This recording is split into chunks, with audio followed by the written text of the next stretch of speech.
जय हिंद दोस्तों। और आज हम लोग स्टार्ट करने जा रहे हैं संविधान यानी कि कॉन्स्टिट्यूशन के बारे में।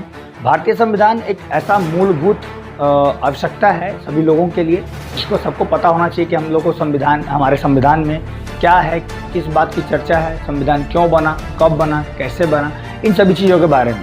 लेकिन आज मैं संविधान के बारे में ये नहीं बताने जा रहा हूँ कि वो कब बना और कैसे बना, लेकिन मैं शुरुआत करने जा रहा हूँ उस किताब का जिसके दम पे पूरा भारत का प्रशासन किया जाता है और भारत कई कानून, कई नियम उसके साथ साथ चलते हैं। ठीक है, तो आइए हम लोग शुरुआत करते हैं संविधान की कुछ बातों को और वीडियो को जल्दी से स्टार्ट करते हैं।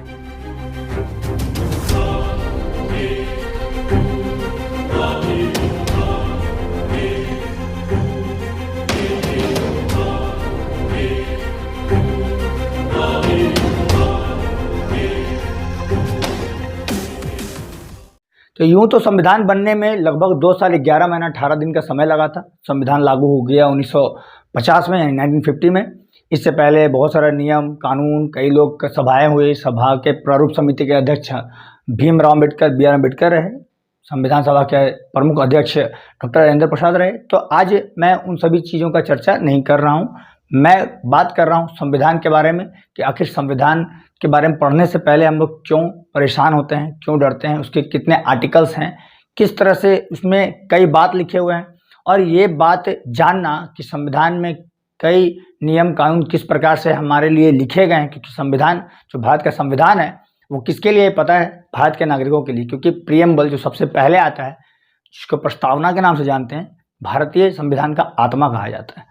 तो आइए कुछ बात करते हैं, क्योंकि हम लोग मानते हैं और ये जानते भी हैं। कई लोगों का कहना है कि बहुत दिक्कत होता है, बहुत टफ टॉपिक है ये कि 395 संविधान का जो आर्टिकल है, संविधान के अंदर जो आर्टिकल है 395, उसको याद कैसे रखें, समझे कैसे। तो जो बच्चे तैयारी करते हैं, जो बच्चे पढ़ाई कर रहे हैं, उनके लिए एग्जामिनेशन में बहुत इंपॉर्टेंट होता है इसके लिए। तो चलिए एक एक करके बात का चर्चा करते हैं। सबसे पहले बात करते हैं हम लोग कि इंडियन पॉलिटी, जो हम लोग संविधान का बात करते हैं, एक्चुअल जो नियम कानून है, संविधान है, वो इंडियन पॉलिटी के तहत आता है। लेकिन और भी धाराएं हैं। ठीक है, इंडियन पॉलिटी में है क्या? तो इंडियन पॉलिटी में देश, राज्य और शासन के बारे में बताया गया है कि किस तरह से शासन किया जाता है। देश और राज्य में कई प्रकार की अलग अलग व्यवस्थाएं लगाई गई है उसके अंदर। अब जैसे मान के चलिए कि इंडियन पॉलिटी है क्या? संविधान एक किताब है बहुत बड़ा, जिसको कहा जाता है कि भारत का जो संविधान है दुनिया का सबसे बड़ा संविधान है। ठीक है, तो इसके बारे में आपको बता दें कि इंडियन पॉलिटी के अंदर हम लोग उसको पढ़ते हैं, भारतीय संविधान के अंदर पढ़ते हैं, जिसमें देश, राज्य और शासन के बारे में व्यवस्थित जानकारी है। अब भाई एक बात तो आपको पता है कि जब हम लोग कोई चीज़ को पढ़ते हैं, कोई किताब को पढ़ते हैं, तो किताब में कंटेंट होता है ना, उसके बाद फिर चैप्टर बाय चैप्टर होता है, कितना चैप्टर है, उसके बाद चैप्टर में टॉपिक बाय टॉपिक करके हम लोग पढ़ते हैं उसको कि किस तरह से। अब जैसे मान के चलिए कोई साइंस का बुक पढ़ रहे हैं तो हम लोग पहला पढ़ लिए, फिर फिजिक्स का, कोई केमिस्ट्री का, इस तरह से करके। तो संविधान भी एक तरह का बुक है, किताब है, लेकिन उसके आधार पर पूरा देश में शासन चलता है। तो इसमें देश, राज्य के और शासन के बारे में चर्चा किया गया है। उसमें 22 पार्ट है, यानी 22 भाग है। भाग यानी कि आपको एक चैप्टर, जो मैं बोल रहा था अभी कि चैप्टर बाय चैप्टर है, और उसमें जो अनुच्छेद है, आर्टिकल है, वो 395 है। जो टॉपिक बाय टॉपिक करके हम लोग चर्चा करेंगे वो 395 है। ठीक है, तो फर्स्ट भाग, सेकंड भाग, थर्ड भाग, यानी first, second, third, fourth, fifth, ऐसे पार्ट करते हुए 22 पार्ट है इसके अंदर। और उसका चर्चा हम लोग लगातार वीडियो में करेंगे। और इस बार मैं जो संविधान का जो सीरीज ला रहा हूँ, लगातार 395 जब तक खत्म नहीं होगा आर्टिकल, तब तक खत्म, मतलब वहाँ से नहीं, पढ़ा करके खत्म नहीं होगा, तब तक हम लोग इसके बारे में चर्चा करेंगे। और अनुच्छेद जो है 395 में, आपको कोशिश रहेगा, मेरा अच्छा से अच्छा प्रयास रहेगा कि हम आपको पूरा का पूरा संविधान का आर्टिकल समझा सकें। ठीक है, और आप भी कोशिश करेंगे उसका नोट्स भी बना लें और समझें कि आखिर संविधान का, जो संविधान के अंदर जो आर्टिकल्स है, उसका काम क्या है। ठीक है, क्योंकि वो हम लोग का अधिकार है। संविधान बनाया गया था भारतीय लोगों के लिए, क्योंकि हम लोग पहले ही बोलते कि we the people of India, हम भारत के लोग, ये प्रस्तावना के अंदर ही पहला शब्द है, यानी कि भारत के लोगों के लिए है। ये हमारे लिए शपथ भी है। ठीक है, तो इंडियन पॉलिटी के अंदर हम लोग पढ़ेंगे, अभी बहुत चर्चा करना बाकी है। आते हैं दूसरा, इंडियन पैनल कोड। एक्चुअली होता क्या है ना कि भारतीय संविधान के अंतर्गत हम लोग को अधिकार दिया जाता है कि हम लोग को देश में ये अधिकार है। इस धारा के अंदर बहुत सारी चीज़ें हैं जिसको हम लोग जानेंगे भी और समझेंगे भी अच्छे से, बारीकी से। लेकिन जब आप कुछ गलती करते हैं तो हमारे देश में पुलिस को रखा गया है। पुलिस को क्यों रखा गया है? क्योंकि अगर हम कोई गलती करें, है ना, जहाँ थूकना मना वहाँ थूक देते हैं, बाकी तो आप समझ रहे हैं, ठीक है। तो वहाँ पे भी गलती करते हैं तो हम लोगों को दंडित किया जाता है। दंड देने का अधिकार पुलिस को नहीं है। पुलिस क्या करता है कि दंड, जो अपराधी होता है, जो क्रिमिनल होता है, उसको पकड़ करके और ले जा करके देता है। कहाँ देता है? कोर्ट में, ठीक है। लेकिन पुलिस को जो धारा मिला, जो मतलब एक्ट मिला है, वो आईपीसी के तहत मिला है। पुलिस उसके अनुसार वो काम करता है। लेकिन जब सजा होता है, जब अपराधी वहाँ पे मतलब साबित हो जाता है कि वो अपराध किया है और वो अपराधी सच में है, तो वहाँ पे कोड ऑफ क्रिमिनल प्रोसीजर यानी 1973 के अंतर्गत, जिसको हम लोग सीआरपीसी बोलते हैं, सीआरपीसी का धारा होता है, ठीक है, बोलते हैं सीआरपीसी धारा, जो मतलब to be hang till death, तब तक लटका कर रहो जब तक वो मरे नहीं। अपराधी के लिए तो ये भी बहुत कम है, लेकिन हमारे देश में ये सभी नियम को लागू किया गया है। तो ये आईपीसी, इंडियन पैनल कोड, धारा 1860 के अनुसार इसमें धारा लगाया गया, जिसके अनुसार पुलिस अपना काम करती है। और सीआरपीसी जो कोर्ट में जो क्रिमिनल प्रोसीजर होता है, उसके अंतर्गत दंडित किया जाता है कोर्ट के जज के द्वारा। सबसे पहले जिला कोर्ट है, फिर और हाई कोर्ट है, उसके बाद सुप्रीम कोर्ट, जो सभी कोर्टों का देवता बोला जाता है उनको। तो सर्वोच्च न्यायालय सबसे सर्वोच्च माना जाता है हमारे भारत में। और आपको पता है कि इन सभी के जजों को कई नियम कानून से, कई तरीके से इनको मतलब नियुक्त किया जाता है, और इनके ऊपर संविधान की रक्षा का भी दायित्व होता है। इसीलिए हम लोग कोर्ट को सबसे सर्वोपरि मानते हैं, और सर्वोच्च न्यायालय सबसे सर्वोपरि है हमारे देश में, आपको पता होगा, ठीक है। तो आपको समझ में आ रहा हो कि मैं क्या बोल रहा हूँ। इंडियन पॉलिटी हम लोग इतना बहुत मतलब वो हवा बना के रख दिया गया है कि बहुत टफ है, बहुत दिक्कत है, कैसे समझेंगे। 22 पार्ट है, 395 धारा है, हालांकि बहुत सारे बदलाव संशोधन होते रहता है, तो उसके बारे में भी बात करेंगे। और आईपीसी, इंडियन पैनल कोड, यानी कि इसको आईपीसी बोलते हैं ना, धारा आईपीसी धारा है। इंडियन पैनल कोड के तहत जो भी चीज़ है, जो भी चर्चा है, इसके बारे में मैं स्पेशल जब 395 आर्टिकल में बता दूंगा, तो एक वीडियो इसके बारे में भी, 1 या 2 जितना भी सीरीज हो, मैं इसके बारे में बना के दूंगा। और code of criminal procedure CrPC, ठीक है, 1973 के बारे में भी आपको एक चीज़ को एविडेंस एक्ट 1872 भी बोला जाता है, ठीक है। तो इस पर भी आपको कई प्रकार का वीडियो जो आपको समझ आए मैं बना के जरूर दूंगा। तब तक अभी हम लोग क्या स्टार्ट करने जा रहे हैं, इंडियन पॉलिटी, भारतीय संविधान को समझेंगे, ठीक है। क्योंकि इससे पहले मैंने बताया है कि ये कब बना, क्या हुआ, इसके तहत, यानी कि 1950 के बाद जब लागू हो गया, तो इसके बाद हमारे पास 22 भाग और 395 धारा था। इस धारा को हम लोग एक एक करके पढ़ेंगे, ठीक है। तो चलिए हम लोग अब नेक्स्ट स्टार्ट करते हैं इंडियन पॉलिटी को। तो आइए अब हम लोग संविधान के बारे में पहले पार्ट को देखेंगे। भाग 1 में जो क्या बोला गया है, भाग 1 यानी पार्ट 1 में सबसे पहली बात बता दें कि अनुच्छेद जो आर्टिकल है 1 से लेके 4 तक, यानी 1 से लेके 4 तक पार्ट 1 में, भाग 1 में रखा गया। यानी कि चैप्टर 1 का बात करें, अगर बुक के मामले में जाएं तो चैप्टर 1 में जो आर्टिकल है वो 1 से लेके 4 तक है, ठीक है। सबसे पहली बात कि इसमें पहला बात क्या बोला गया कि भारत राज्यों का संघ है, संघ यानी कि यूनियन। अब देखिए बात यह है कि जब भारत आजाद हो रहा था, उससे पहले भारत राज्यों का मतलब बहुत सारा राज्य था। तो हुआ ये कि जब करीब करीब 565 या 500 से अधिक राज्य था, जिसका मतलब एक जुटान हुआ, जोड़ा लोगा करके। यानी कि आपको पता हो कि जब स्टैच्यू ऑफ यूनिटी बन रहा था, तो उनका नाम किनका आया था सबसे पहले? स्टैच्यू ऑफ यूनिटी में नाम आया सरदार वल्लभ भाई पटेल का। क्यों? क्योंकि राज्यों को संघ बनाने में, यूनियन बनाने में, जोड़ने में इनका सबसे बड़ा योगदान था। इसीलिए उनको एकता पुरुष के नाम से जानते हैं हम लोग। लेकिन स्टैच्यू ऑफ यूनिटी उन्हीं के नाम पे बना गया, ठीक है। तो समझिए पहले कि यूनियन क्या होता है, संघ क्या होता है राज्यों का। पहले तो देखिए कि जो देश बनता है जब कभी भी, तो वो 3 तरह का बनता है, एक कॉन्फेडरेशन, एक फेडरेशन और एक यूनियन। कॉन्फेडरेशन का मतलब होता है परिसंघ, हिंदी में इसको हम लोग परिसंघ बोलते हैं। और कॉन्फेडरेशन होता क्या है कि ये छोटे छोटे राज्य मिल करके एक सरकार, एक जगह मतलब निर्माण करता है, एक देश का निर्माण करता है। और जो राज्य होते हैं वो देश को ताकत देते हैं कि आप इस कानून को या इस नियम को आप लागू कर सकते हैं, ये चीज आपके अधिकार में है। फेडरेशन लगभग सेम बात है, जो कॉन्फेडरेशन का थोड़ा सा मतलब होता है ना कि नॉर्मल और प्लास्टर किया हुआ दीवार, है ना। तो ये मान लीजिए कि दीवार में प्लास्टर कर दे तो ये थोड़ा बेहतर हो जाता है ना, ठीक है। तो ये क्या है, फेडरेशन। दोनों का लगभग अर्थ सेम ही है। अब आप देख रहे हो कि कॉन्फेडरेशन का मतलब परिसंघ और फेडरेशन का मतलब संघ होता है। ठीक है। लेकिन यहाँ यूनियन का हिंदी भी संघ ही होता है। अब ऐसा नहीं है, इसीलिए जब आपका एग्जाम जब आए तो एग्जाम में अगर क्वेश्चन दिया हुआ रहे तो आप इंग्लिश वाला भी देख लीजिएगा, क्योंकि दोनों में फेडरेशन में भी संघ लिखा रहेगा, यूनियन में भी संघ लिखा रहेगा, ऑप्शन कहीं बदल ना जाए। इसलिए भारत कैसा राज्य है? भारत एक यूनियन है, एक राज्यों का संघ है। और हमारे देश में जो राज्य था उसका संघ बना करके हमारे देश का निर्माण हुआ है, यानी कि हमारे देश में अलग अलग क्षेत्र था। अब थोड़ा सा और समझ लीजिए कि कन्फेडरेशन और फेडरेशन में और यूनियन में क्या फ़र्क है। कन्फेडरेशन यानी परिसंघ में ये होता है कि जब देश जो है वो आसानी से अलग हो सकता है। जो राज्य, जो देश मतलब मिल करके क्या किया है कि अगर एक देश का निर्माण किया है तो वो देश क्या हो सकता है कि कभी भी समझौता तोड़ के अलग हो सकता है, और बहुत ज़्यादा कमज़ोर होता है, मतलब वो कभी भी टूट सकता है जब चाहे। फेडरेशन में क्या होता है कि इससे थोड़ा मतलब अपग्रेडेड वर्जन होता है ना, 2.0 रोबोट, उस तरह से फेडरेशन भी क्या है, अपग्रेडेड है। होता क्या है कि फेडरेशन में जब संघ होता है तो ये मिल करके बनता है, और ये जनरली जब मिल के बनता है तो अलग अलग जो राज्य है वो एक साथ समझौता के साथ जुड़ता है और ये फेडरेशन तैयार करता है। जैसे कि मान लीजिए आप लोग कि अमेरिका क्या है, एक फेडरल कंट्री, फेडरेशन है वहाँ पे, और हम लोग यूनियन में हैं।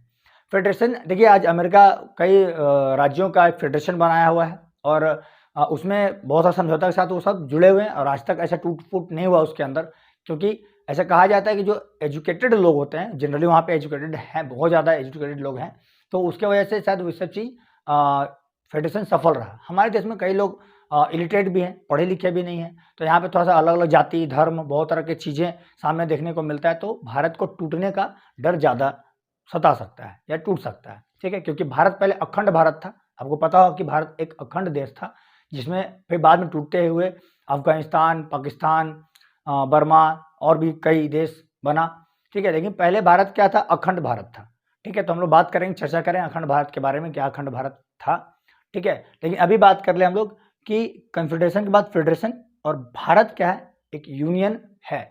यूनियन का मतलब राज्यों का संघ है। हमारे देश में राज्यों का संघ आपको पता ही है कि कई राज्य हमारे देश के साथ जुड़े हुए हैं। आपको पता है कितना राज्य है? आगे चर्चा कर लेंगे। तो ये हो गया कन्फेडरेशन, फेडरेशन और यूनियन। तो अभी हम लोग बात करेंगे यूनियन के बारे में, क्योंकि भारत क्या है? एक राज्यों का यूनियन है, यानी संघ है, ठीक है। यहाँ पे बोल दिया गया, क्योंकि हम लोग पढ़ रहे हैं भाग 1, उसमें 1 से लेकर 4 तक आर्टिकल है। पहला आर्टिकल हम लोग पढ़ रहे हैं जिसमें लिखा हुआ है बात कि भारत राज्यों का संघ है, यानी कि यूनियन है, एक राज्यों का यूनियन है। दूसरा, राज्यों को पहली अनुसूची में रखा गया है। अब इसको समझिए, ये तो आपको समझ में आ गया कि भारत राज्यों का संघ है, यानी कि यूनियन है। अब यूनियन तो है ये, लेकिन संघ बनाया कैसे? कैसे पता चलेगा कि कौन सा राज्य हमारे देश में है, जुड़ा हुआ है, किसका लिखा हुआ, लिखित तो चाहिए ना हम लोग को।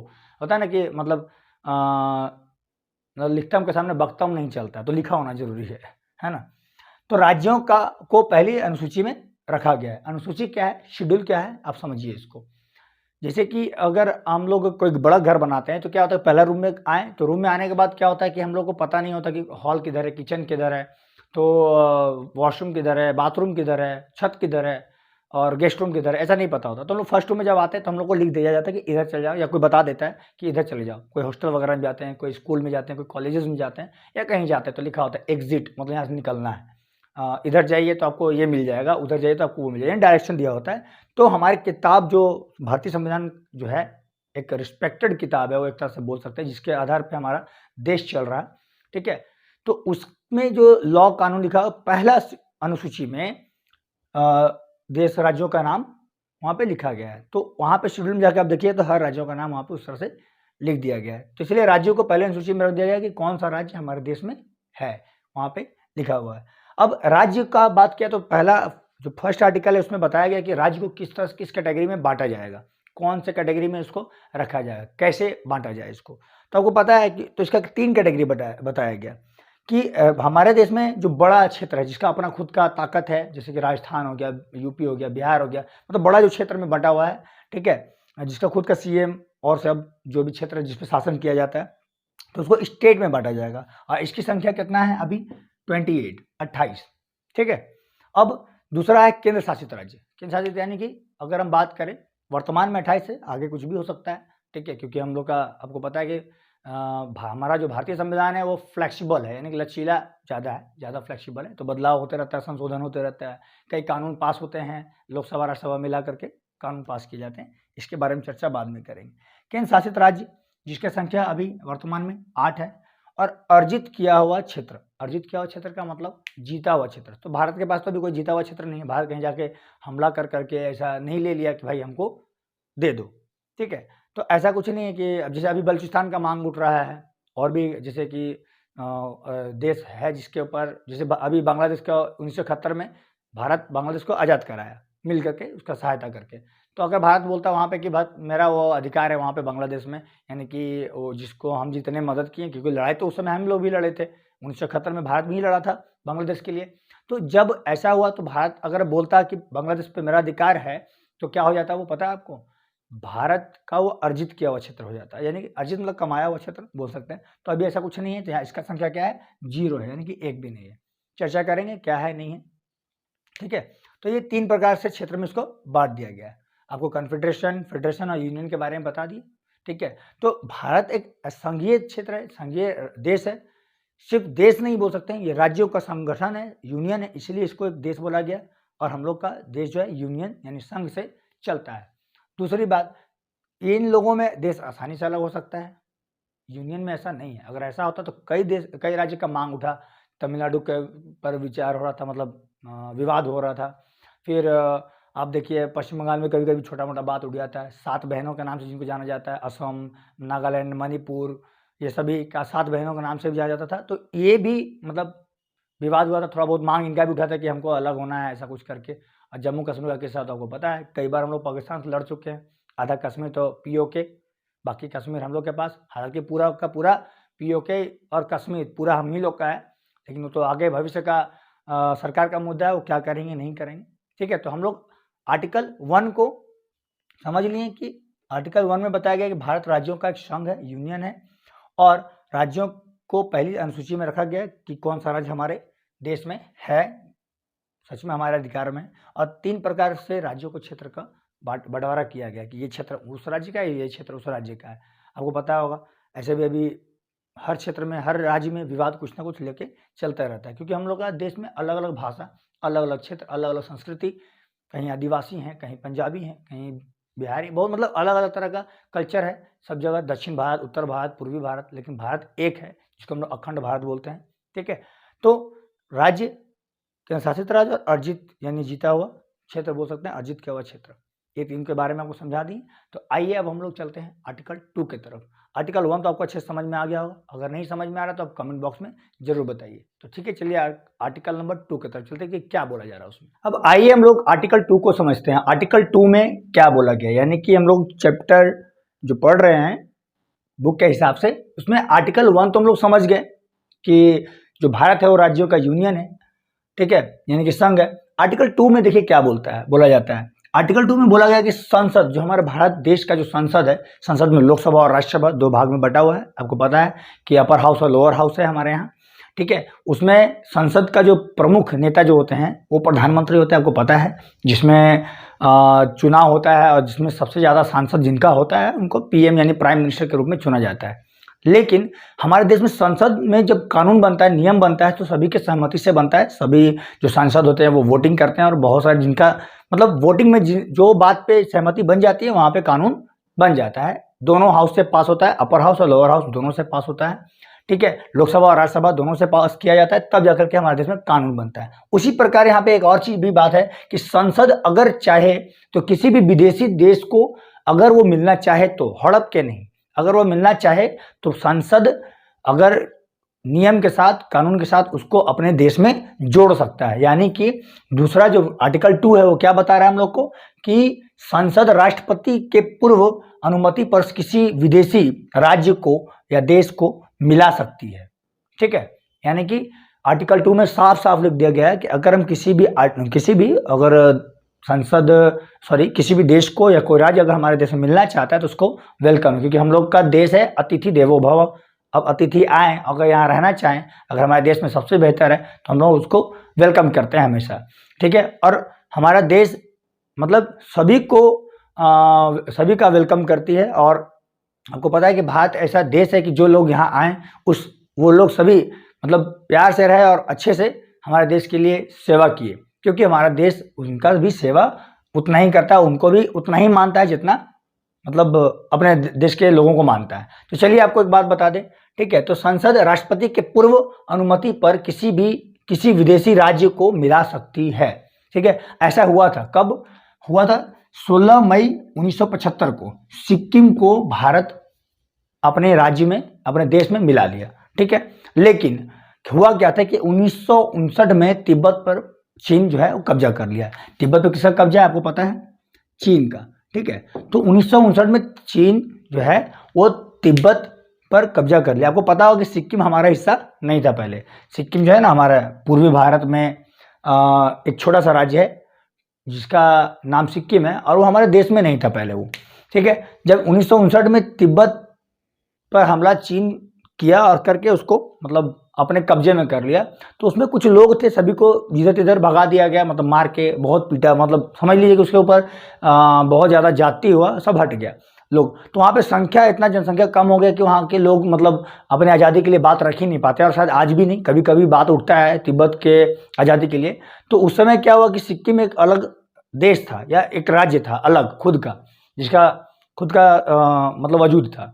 तो सिक्किम को लगा कि इतना बड़ा तिब्बत को हथियार लिया चीन, तो हम लोग को भी हथियार लेगा, कोई बड़ा बात तो है नहीं, तो कभी भी पकड़ेगा बोल चल मेरे पास रहा, उसको भी मार पीट के अपने में मिला लेगा। तो सिक्किम क्या किया कि सोचा कि भारत में जाके मिल जाए, तो उन्होंने कहा कि भैया हमको भी अपने देश में रख लो, ठीक है, लेकिन तुम वैसा मत करना हमको, मतलब जैसे चीन किया कि इधर उधर भेज दिया सबको, तो तुम ऐसा मत करना भाई कि मेरे छोटा सा तो देश है उसमें भी सबको इधर उधर भेज दोगे, किसी को कहीं और पूरा पश्चिम उत्तर दक्षिण भारत में भेज दोगे तो हम लोग कैसे रहेंगे। तो भारत बोला कि नहीं ऐसा कुछ नहीं है, तुम आओ और हमारे यहाँ रहो। होता नहीं है, कभी कभी क्लासेस चलता है तो लोग डेमो क्लासेस के लिए पहुँच सकते, देखते कैसा पढ़ाता है थोड़ा।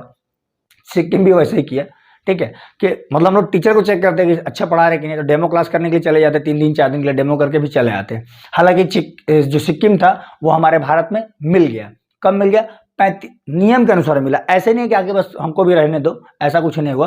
35वां संशोधन के अनुसार 1974 में 35वां संशोधन के अनुसार सिक्किम को सह राज्य का दर्जा दिया गया। सह राज्य का मतलब वो अपना अधिकार से काम कर सकता है, लेकिन हमारे देश में राज्य की तरह रहने लगा और सबके साथ मिल करके काम किया रहा, अपने आप को भारत का हिस्सा मानने लगा और उसको कोई भी परेशानी नहीं हुई, ठीक है। तो सिक्किम देखा कि अरे ये तो हमारे साथ कोई भेदभाव नहीं कर रहे हैं, सभी जैसे सभी राज्यों को माना जाता है सिक्किम को भी उतना ही माना जाता है। आपको पता है हमारे देश में कई तरह का विवाद मुद्दा बात उठता है, लेकिन सिक्किम हमेशा एक भारत का अभिन्न अंग बन के रह रहा। तो सिक्किम भी क्या किया, परेशान बिल्कुल नहीं हुआ, और क्या हुआ कि 35वां संशोधन से 1974 में सिक्किम सह राज्य बना था। इसके लिए एक नया आर्टिकल तैयार किया गया था 2A, ठीक है, वहाँ पे एक संशोधन करके जोड़ा गया था। 36वां संशोधन के में जब सिक्किम को लगा कि अब हम रह सकते हैं, हमको कोई परेशानी नहीं है, कोई तकलीफ देने वाला नहीं है, कोई हुड़ाड़ करने वाला नहीं है इसको, तो इसको लगा कि हम अच्छे से यहाँ पे रह पाएंगे और शांति सुकून से रह रहा था वो। इसीलिए भारत का जो धरती है, सबको जो भी लोग यहाँ आते हैं वो भारत की धरती को चूम के ही जाते, क्योंकि इनके जैसा, भारत के जैसा देश पूरी दुनिया में देश नहीं है, और हमें अपने भारतीय होने पर गर्व होना चाहिए, और है भी, ठीक है। 36वां संशोधन जो हुआ तो सिक्किम भारत का 22वां राज्य बन गया उस समय जाकर के, ठीक है। तो भारत में सिक्किम जुड़ कर करके भारत का 22वां राज्य सिक्किम बना। और इसी के तरह मतलब इस एक एग्जाम्पल था हमारे देश में, ठीक है, कि संसद जो है हमारे देश का जो संसद है, सांसद नहीं, सांसद एक व्यक्ति होता है जो मेंबर ऑफ पार्लियामेंट बोला जाता है, संसद यानी पूरा संसद को बोला जा रहा है। संसद चाहेगा तो राष्ट्रपति के पूर्व अनुमति पर किसी विदेशी राज्य को अपने देश में मिला सकते हैं, यानी मिला लो, ठीक है। और राष्ट्रपति को सिर्फ ये अनुमति नहीं है या पूर्व अनुमति नहीं, सिर्फ सूचना दिया जाता है। राष्ट्रपति का भारत में क्या ताकत है वो आपको भी पता है अच्छे से, राष्ट्रपति क्या होते हैं, ठीक है। तो दूसरा जो आर्टिकल 2 था हमारे देश में, यही था कि हम लोग किसी भी देश को, भारत का जो सांसद है, ठीक है, सॉरी संसद, लोकसभा और राज्यसभा जो है, उनके पास इतना ताकत है कि बाहरी किसी भी राज्य को या देश को अपने में मिला सकती है, आर्टिकल 2 बोलता है। क्लियर है, आपको समझ में आ गया होगा। चलिए हम लोग आर्टिकल 3 को देखते हैं कि आर्टिकल 3 में क्या बोला जा रहा है। अब आइए हम लोग आर्टिकल 3 को समझते हैं। आर्टिकल 3 में क्या बोला गया कि संसद राष्ट्रपति के पूर्व अनुमति से भारत के किसी भी राज्य का नाम, सीमा, क्षेत्र में परिवर्तन कर सकती है, ठीक है। आर्टिकल 3 क्या बताया जा रहा है आर्टिकल 3 द्वारा कि संसद राष्ट्रपति के पूर्व अनुमति से, पूर्व अनुमति मतलब खाली नाम का होता है, कॉल करके बोल दिया गया कि भैया हम ये करने जा रहे हैं, ठीक है, राष्ट्रपति का अनुमति बोलिए या सूचना देना बोल दीजिए, बात बराबर है, बस बदलना है तो बदलना है, ये चीज का नियम रहता है। तो संसद द्वारा राष्ट्रपति के पूर्व अनुमति से भारत के किसी भी राज्य का नाम सीमा क्षेत्र में परिवर्तन कर सकती है, यह आर्टिकल 2 बोलता है। जैसे कि एग्जाम्पल के तौर पे, लेकिन भारत के अंदर ही जो भी होगा भारत के अंदर ही होगा, ठीक है। अब जैसे कि ये मान लीजिए कि तेलंगाना, और तेलंगाना किससे अलग हुआ? तेलंगाना आंध्र प्रदेश से अलग हो गया। आंध्र प्रदेश की राजधानी कहाँ है? हैदराबाद। तेलंगाना की राजधानी कहाँ है? हैदराबाद। उसमें भी कुछ समझौता हुआ कि 10 या 15 साल के बाद कुछ ऐसा समझौता हुआ था कि जो हैदराबाद है वो बाद में आंध्र प्रदेश की राजधानी जो हो जाएगी वो अमरावती हो जाएगी, यानी कि ऐसे राजधानी भी बंटवारा हो जाएगा, लेकिन कुछ समय के बाद, ठीक है। अब वहाँ पे आंध्र प्रदेश के लोगों को बोल दिया गया, राष्ट्रपति के जो संसद था, क्योंकि 2014 के समय लगभग चुनाव था, तो आपको पता है कि जब चुनाव होता है तो कई फैसले सटासट जल्दी जल्दी ले लिए जाते हैं, ठीक है। तो यहाँ पे आप देख लीजिए कि संसद जो था उस समय, जो संसद में ताकत था, पावर था, उस समय क्या हुआ कि तेलंगाना आंध्र प्रदेश को इन्फॉर्म कर दिया गया कि तुमको हम अब तोड़ने आ रहे हैं, तोड़ दिया गया। इसमें क्या है ना कि बिना किसी के अनुमति के ऐसा होता है, यानी कि बिना किसी की अनुमति मतलब राज्य का सहमति हो या ना हो, भारत के केंद्र के पास संसद के पास ताकत होता है कि वो किसी भी राज्य का नाम, उसका क्षेत्र, सीमा कुछ भी बदल सकता है, लेकिन भारत के अंदर ही वो काम हो सकता है, ठीक है। तो आपको एक एग्जाम्पल मिल जा रहा है, आंध्र प्रदेश को तोड़ के तेलंगाना बना दिया गया और वहाँ के लोग चिल्लाते रह गए कि भैया हमारा तो मत तोड़ो मत तोड़ो, टूट गया ना, बस बात खत्म, ठीक। वैसे ही कुछ सहमति वाला एग्जाम्पल आपको मिल जाता है, एमपी को तोड़ा गया, एमपी से टूट के छत्तीसगढ़ बना 1 नवंबर 2000 ईस्वी को,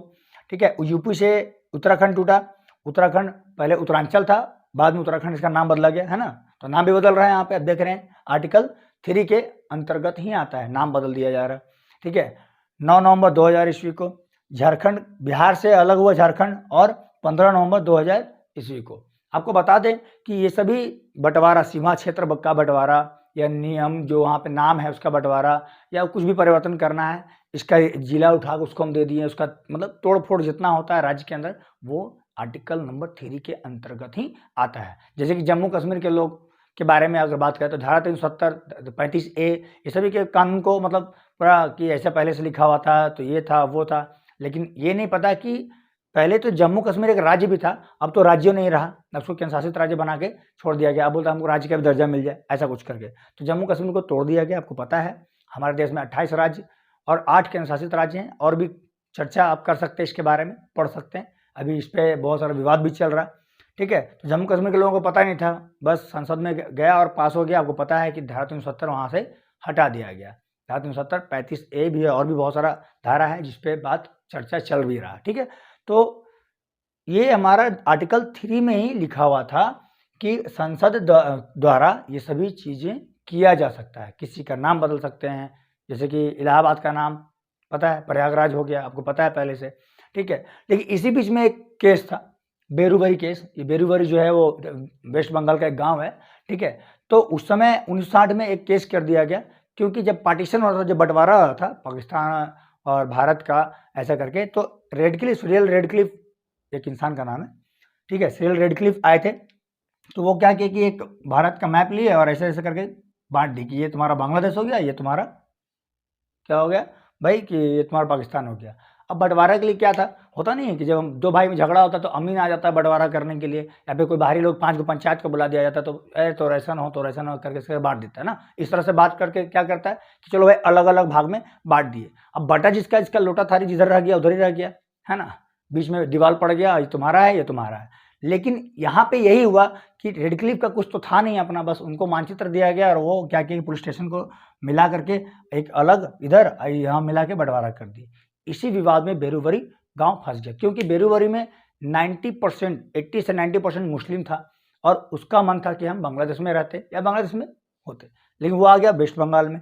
और वहाँ का भी एक गाँव ऐसा था कुछ जो कि लगभग ज़्यादातर हिंदू थे, उनको इधर रहना चाहिए था। तो ऐसा हुआ, तो बात करके बोले कि चलो यहाँ के लोग को वहाँ, वहाँ के लोग को यहाँ पे हम लोग इंटरचेंज कर देते हैं। लेकिन ऐसा नेहरू जी नहीं कर पाए। क्यों नहीं कर पाए? क्योंकि हम लोग आर्टिकल 3 में जाके फंस जाते हैं। क्योंकि भारत के अंदर के राज्यों में जब मेरा मन करेगा तो किसी भी गांव को इधर उधर बांट सकते हैं, दे सकते हैं, तोड़ फोड़ कर सकते हैं, जोड़ सकते हैं, कोई सीमा बना सकते हैं, नाम बदल सकते हैं, ठीक है, और क्षेत्र परिवर्तन कर सकते हैं। लेकिन देश के बाहर नहीं कर सकते हैं, और दूसरा गांव जो था वो देश के बाहर था, बंगाल में, सॉरी बांग्लादेश में था। ठीक है, तो ये चीज़ ऐसा संभव नहीं था, तो वेरी वेरी केस था। फिर बाद में राजनीति में जो भी हुआ सो हुआ, वो तो जो होगा आप पढ़ सकते हैं आगे चल के। ठीक है, तो इस तरह से हम लोग का जो आर्टिकल 3 है इसमें यही बताया गया कि संसद द्वारा राष्ट्रपति के पूर्व अनुमति से किसी भी राज्य का नाम, सीमा, क्षेत्र में परिवर्तन कर सकती है संसद।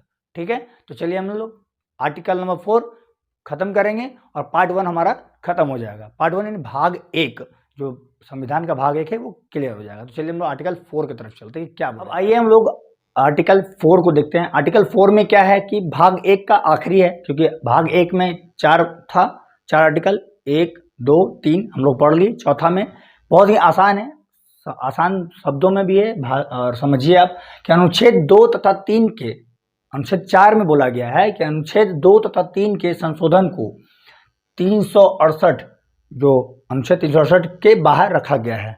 इसमें क्या है कि समझिए ध्यान से, इसमें क्या है कि अगर अनुच्छेद 2 या 3 में क्या था, अनुच्छेद 2 में था कि हम किसी भी विदेशी राज्य को मिला सकते हैं, ठीक है, या देश को मिला सकते हैं, और अनुच्छेद 3 में क्या था कि हम किसी भी अपने देश के अंदर के राज्य को तोड़ फोड़ करके नाम वाम सीमाओं सब कुछ चेंज भी कर सकते हैं, ये था 3 में। ठीक है, इसमें इसको 368 से बाहर रखा गया। क्यों? क्योंकि 368 से बाहर इसलिए रखा गया क्योंकि उसमें कोई भी मतलब रोक टोक नहीं होगा। अब क्या है इसमें, क्योंकि उसमें नियम था बहुमत का, तो कुछ कुछ बात है जिसको हम लोग नोट डाउन किए हैं, ये देख करके कि पहले इसमें था कि साधारण बहुमत से, ये जो बात है आप साधारण बहुमत से भी पास कर सकते हैं। अब साधारण बहुमत का मतलब क्या हो गया कि हमारे देश में 500, ठीक है, 43 सीटों पर चुनाव होता है, ठीक है, और 545 सीट है, जिसमें साधारण बहुमत 273, 72, 73 यानी सरकार बनने के बाद, ठीक है, का वोटिंग चाहिए, लगभग 50%। असाधारण बहुमत से आप अपने जो जो काम करने जा रहे हैं वो आप कर सकते हैं। ठीक है, तो 50% बहुमत में ही काम हो जाता है, जो कि तोड़ना फोड़ना या जोड़ने का जो काम है उसमें। दूसरी बात, राष्ट्रपति बाध्य होता है, यानी राष्ट्रपति एक तरह से बोल दे कि क्यों बाध्य होता है, क्योंकि ऑलरेडी पहले बोल दिया गया है कि अनुच्छेद 2 तथा 3 के संशोधन करने से पहले, जो हम लोग पढ़े थे ना 2 में, जब बाहरी राज्य को हम लोग मिलाते हैं देश के अंदर, तो हम लोग क्या करते हैं, पहले राष्ट्रपति के पूर्व अनुमति से हम लोग ये काम करते हैं। तो हम लोग तो पहले ही बता दिए हैं, वहाँ पे बोल दिया जाता है कि हम तो पहले ही बता दिए थे भाई राष्ट्रपति को कि हम जा रहे हैं उसको मिलाने के लिए, या फिर जा रहे हैं उसको तोड़ने के लिए। तो राष्ट्रपति इसमें कुछ कर नहीं सकता पहले से, तो उसको इन्फॉर्मेशन दिया हुआ रहता है, इसलिए राष्ट्रपति बाध्य होता है कि उस पर वो सिर्फ साइन कर दे। अब रह गया कि अगर ऐसा होगा तो अनुसूची 1 और 4 भी प्रभावित होगा, 1 से लेकर 4 तक में प्रभावित होगा। क्यों? क्योंकि जब होगा, क्योंकि आपको पता था कि 1 में जो था शेड्यूल, जो हमारे भारत में कौन से संघ राज्य हैं, राज्य का नाम शेड्यूल था ना, जो बता रहे थे, तब वो 12 शेड्यूल है, 12 अनुसूची है, ठीक है, उसके अंदर अनुसूची में उसको बांट दिया गया। तो 12 में पहला में लिखा गया कि राज्य कौन कौन सा हमारे देश के अंदर है, तो उसमें अब जब राज्य जुड़ेगा तो उसमें नाम भी तो जुड़ेगा ना, तो उसमें तो चेंज करना पड़ेगा, प्रभावित का होगा ही, तो अनुसूची भी प्रभावित होगा। ठीक है, तो ये था आर्टिकल नंबर 4, जो कि भाग 1 पूरा खत्म हो जाता है। तो उम्मीद करता हूँ कि आपको आर्टिकल जो है 1 से लेकर 4 तक भाग 1 समझ में आया होगा। अगर आपको समझ में आया है तो आप कमेंट बॉक्स में ज़रूर से ज़रूर बताएं, ताकि मैं और से अच्छे से भाग 2 लेकर के आऊँ और आपको संविधान को अच्छे से समझा सकूँ।